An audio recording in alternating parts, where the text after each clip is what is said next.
तू आणि मी दोन शरीर एक मन. जे तुझ्या हात चाललंय तेच माझ्या हात चाललंय. इतकी परस्पर अनुकूलता, म्हणूनच तुझं आणि माझं जुळलंय. माझं जितकं प्रेम तुझ्यावर आहे तितकंच तुझं प्रेम माझ्यावर आहे. म्हणूनच तुझा आणि माझा भावही एक झालाय. तू आणि मी दोन शरीर एक मन. नमस्कार, मी चंचला बिले आज तुम्हाला याच अर्थाची एक सुंदर गोष्ट सांगणार आहे. तुम्हाला सगळ्यांनाच ती खूप आवडेल. रमा आणि राज दोघे पती पत्नी. रमा घर सांभाळत असे आणि राज नोकरी करत असे. आर्थिक परिस्थिती अत्यंत बेताची. राज जितके पैसे कमवून आणत असे, रमा त्यावर घर चालवत असे. आपल्या घर खर्चातून थोडे थोडे पैसे ती वाचवून बाजूला करत असे. कारण लवकरच दिवाळी सण येणार होता आणि त्या सणानिमित्त तिला राजला काहीतरी भेट वस्तू द्यायची होती. आता घरखर्चाच्या मानाने कमाई खूपच कमी होती, म्हणून ती फार काही पैसे बाजूला काढू शकली नव्हती. तिला वाटत असे दिवाळीला काहीतरी छान वस्तू राजला गिफ्ट म्हणून द्यावी. एरवी राज स्वतःसाठी काहीच घेत नाही, स्वतःची काहीच हौस करत नाही.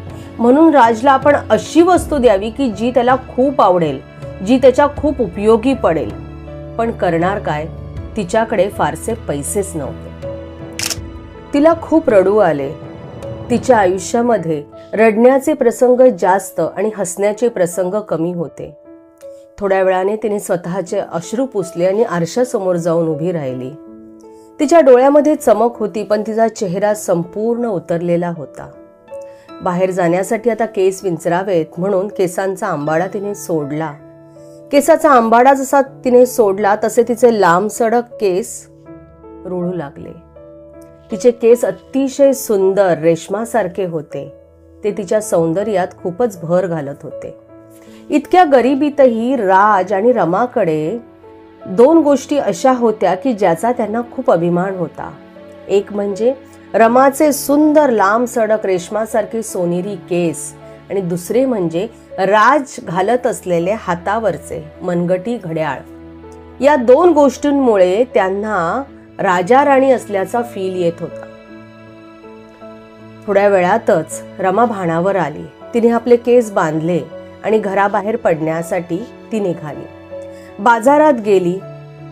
अनेक दुकानं फिरल्यानंतर एका दुकानासमोर ती थांबली. दुकानाचे नाव होते मॅडम अर्चना केस विक्री केंद्र. रमा दुकानात गेली आणि मॅडमला म्हणाली, तू माझे केस विकत घेशील? मॅडम अर्चना म्हणाली, मला आधी पाहावे लागतील तुझे केस कसे आहेत ते. रमाने पुन्हा एकदा आंबाडा सोडला. तिचे केस लांब सडक केस अर्चना न्याहाळू लागली आणि म्हणाली, 10,000 रुपये देईन. मला चालेल, लवकरात लवकर तू मला 10,000 रुपये दे, असे रमा अर्चना मॅडमला म्हणाली. अर्चना मॅडमने तिचे केस कापून घेतले. रमाने आता आपले सुंदर केस विकले होते आणि पैसे घेऊन ती पुन्हा बाजारात गेली की राजसाठी काहीतरी भेटवस्तू घेऊया. अनेक दुकानं फिरली. एका दुकानामध्ये तिला एक खूपच सुंदर वस्तू दिसली. जणू काही ती वस्तू राजसाठीच बनवलेली आहे असा ती विचार करू लागली. ती वस्तू म्हणजे घड्याळाला लावायचा पट्टा. गोल्डन प्लेटेड सुंदर डिझाईन असलेला तो पट्टा होता. राजचा जो घड्याळाचा पट्टा होता लेदरचा, तो खूप खराब झाला होता. त्याला त्या घड्याळाकडे पाहताना खराब झालेला पट्टा पाहून खूप लाज वाटायची. पण नवीन पट्टा घेण्या इतके पैसे त्याच्याकडे नसल्यामुळे त्याने नवीन पट्टा घड्याळाला लावला नव्हता. हा सुंदर पट्टा पाहून तिला वाटलं की हा राजला खूपच आवडेल आणि तिने पैसे देऊन तो सोनेरी गोल्डन प्लेटेड जो पट्टा होता घड्याळाचा तो खरेदी केला. ती घराकडे निघाली. तिच्या मनात विचार येऊ लागला राजने आता आपल्याला केस कापलेले पाहून कदाचित तो आपल्यावर नाराज होईल. काय करावे तिला समजत नव्हते. पण हे सगळं जे काही तिने केलं होतं ते केवळ राजसाठी केलेलं होतं की राजला काहीतरी भेट वस्तू दिवाळीला द्यायला मिळावी, म्हणून तिने हे सर्व काही केलेले होते. रमा घरी पोहोचली. संध्याकाळ झाली होती. आता राज थोड्याच वेळात घरी येईल म्हणून तिने राजसाठी पोहे आणि चहा बनवला होता.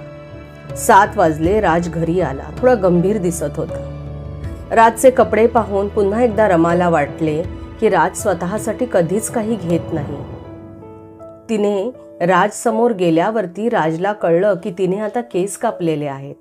पण राज तिच्यावर रागावला नाही. त्याला वाईट वाटले हे त्याच्या आविर्भावावरनं तिला समजले. रमा राजजवळ गेली आणि म्हणाली की मी आज माझे केस कापले आहेत कारण मला तुला दिवाळीसाठी काहीतरी गिफ्ट द्यायचे होते आणि माझ्याकडे पैसे नव्हते. तू कधीच स्वतःसाठी काहीच घेत नाही. माझ्याकडून मी तुला काहीतरी द्यावं म्हणून मी हे गिफ्ट तुझ्यासाठी आणलेलं आहे. तू आता माझ्यावर रागावू नकोस कारण तुला काहीतरी चांगलं देता यावं म्हणूनच हे केस मी कापलेले आहेत.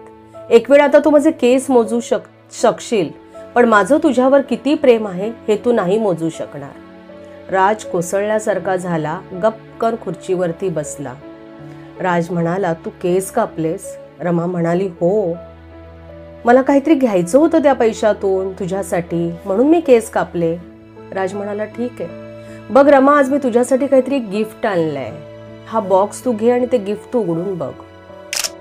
राजने रमाच्या हातामध्ये बॉक्स दिल्यावर रमाने तो उघडला. तिला खूप आनंद झाला. त्या बॉक्समध्ये छान छान क्लिप्स होते केसांना लावायचे.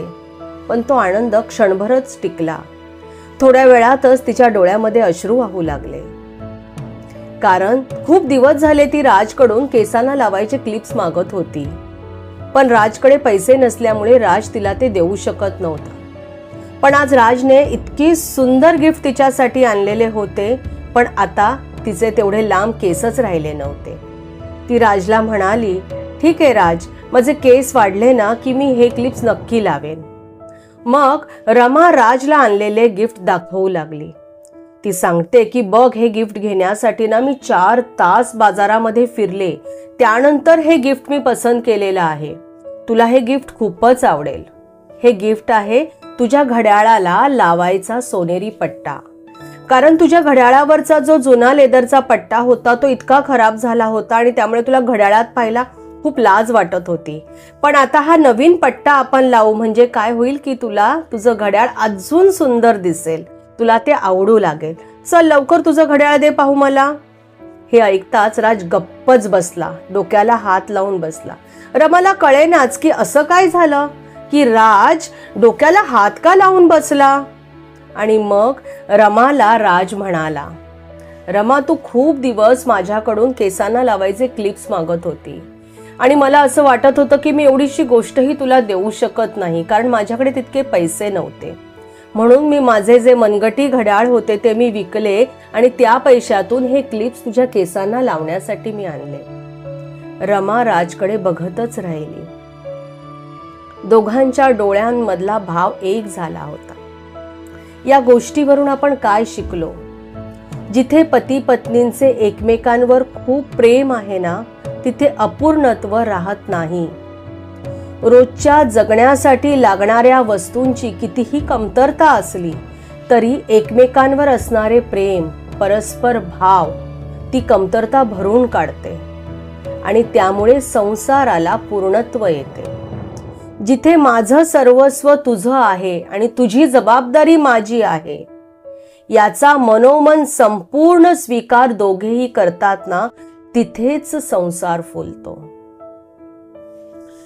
आजचा हा व्हिडिओ तुम्हाला आवडला असेल तर लाईक करा आणि शेअर करा. आपल्या या चॅनलला सबस्क्राईब करा. शेवटच्या 2 ओळी फक्त तुमच्यासाठी. प्रत्येकात आहे काहीतरी खास, म्हणूनच जगण्याची आहे आस, म्हणूनच जगण्याची असावी आस. धन्यवाद.